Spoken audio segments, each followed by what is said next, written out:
You wake up to noise. You will spend the whole day in noise. In this city, there is no other kind of morning. You are 6 floors up, in a cramped rented room in a brick apartment block, and below you the street is already a river of sound.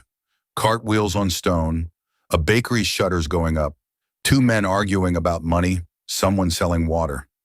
It is just after dawn. The light comes in gray through a small window with no glass. It is the year 117, and the city you have woken up in is the largest that human beings have ever built. 1 million people live around you, a number no city will reach again for more than 1,000 years. You are at the center of an empire that this year stretches from the fog of northern Britain to the deserts of the Persian Gulf, and this is the exact year it stops growing. Right now, today, Rome is as big as Rome will ever be. You cannot know that. You just know it is going to be hot, the stairs are steep, and everyone you will meet today believes, completely, that this city is the center of the world. They are, for now, correct. Come down to the street.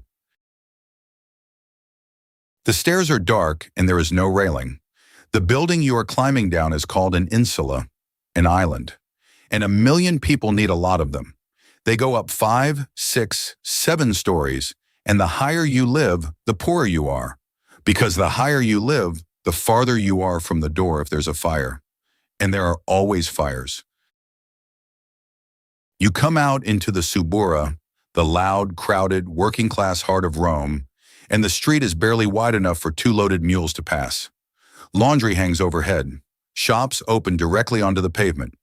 A bakery, a bar selling hot food from clay counters, a barber shaving a man in the open air. There are people from everywhere. Gauls, Greeks, Syrians, Egyptians, North Africans, enslaved and free, citizens and foreigners, speaking a dozen languages over the top of one another. Wheeled traffic has been banned from the daytime streets.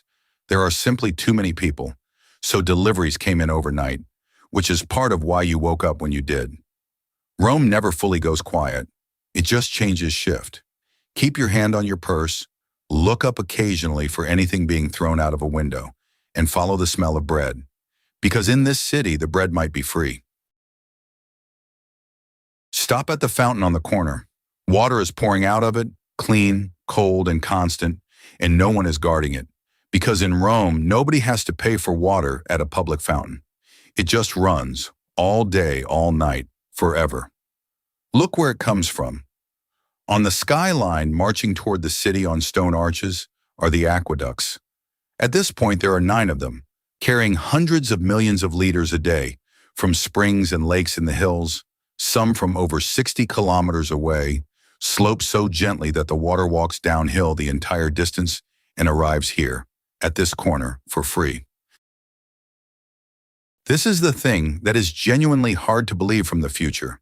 A city of 1 million people, 18 centuries ago, with running water, public fountains on the corners, and flushing public latrines, long stone benches with holes where you sit next to strangers and talk, while water runs constantly underneath and carries everything away into the great sewer, the Cloaca Maxima, that still drains the city today. It is not clean the way we mean clean. The same sponge on a stick gets shared at the latrine. The baths can spread as much disease as they prevent. But the ambition of it, water summoned across mountains so that a stranger on a street corner never goes thirsty, no city in Europe will match it again until the 1800s. Now, the Forum. Come see what 1 million people do with their day. The Forum opens in front of you and the noise changes register.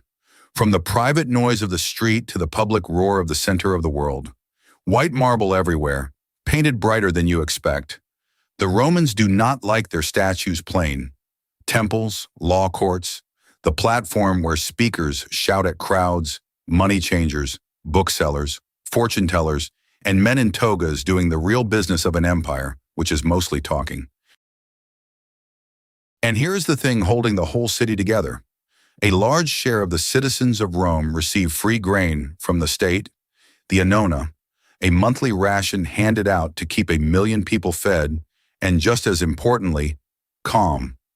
A poor man in Rome might not work much, but he will not starve. and he can go watch chariot races and gladiators for free on more than 100 festival days a year.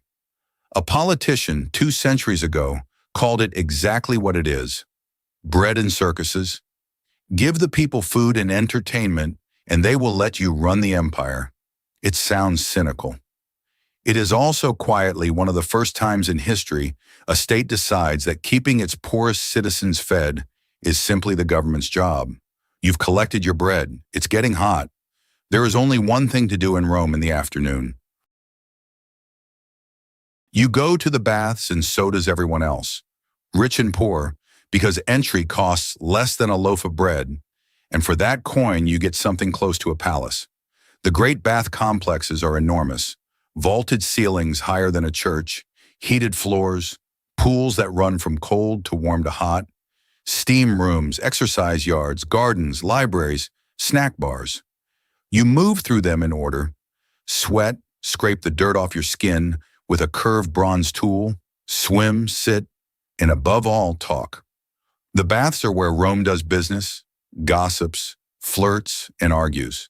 It is the social internet of the ancient world, and almost everyone is naked on it. Later, if today is a games day, the whole city drains toward the amphitheater. The Colosseum, less than 40 years old and still gleaming, where 50,000 people watch spectacles that the modern mind finds genuinely difficult: staged hunts, executions, men fighting to the wound and sometimes to the death, all funded by the powerful to buy the love of the crowd. We don't look away from that, and we don't pretend it was fine. It is the same city on the same day that gave a stranger free water and free bread. Rome is both of those things at once, and standing in it means holding both. That is the whole reason we come here. The sun is dropping behind the temples. Time to climb back up. Home is those 6 flights of stairs again, to a room with no kitchen and no water. You carried both up with you. Most Romans do not cook where they live. It's how the fires start. You eat what you bought on the street: bread, olives, cheese, a little salted fish, vegetables, and wine cut with water, because drinking it straight is what barbarians do. The rich across the city are eating differently, reclining on couches in a painted dining room, servants bringing course after course, dishes drenched in garum, the fermented fish sauce Romans put on almost everything. But that is not your evening. Your evening is simple, and it is fine. In the corner is a small shelf, the household shrine, the lararium, with little figures of the gods who look after this family in this room. Before the light goes, you give them a moment: a few grains, a drop of wine, a word. Not because you are especially devout, because it is simply what you do, the way you check a lock. The gods are not far away in Rome. They are on the shelf, in the street, in the water, in the bread. Outside, the light is nearly gone, and the city is changing shift again. Rome has no streetlights. When the sun goes down, the city that ran on foot all day belongs to wagon wheels and torchlight, and whoever is brave or foolish enough to be out in it. The delivery carts come rumbling back in through the gates. Somewhere, a wealthy man walks home behind a slave carrying a lamp. Most people simply bar the door and stay in. And this, tonight, 117 AD, is the top of the mountain. You woke up in the largest city on earth, at the center of the largest empire it had ever known, in the exact year that empire reaches its greatest size. From here, slowly, over centuries, the map only gets smaller. The aqueducts will one day run dry. The great baths will fall silent. This street of a million voices will empty out so completely that cattle will one day graze in the Forum, and the people living in the ruins will look up at the aqueducts and tell each other giants must have built them. But not tonight. Tonight the fountains are still running on every corner. The bread was free, and 1 million people are asleep on 7 hills at the center of the world. And you were there for one ordinary day of it. Next week, I'm going to wake up somewhere else. Another city, another peak, another world we lost. Tell me in the comments, would you have survived a day in Rome, the stairs, the noise, the arena? And which world should we open our eyes in next? I read everyone. Mind the wagons on your way out, and watch the windows.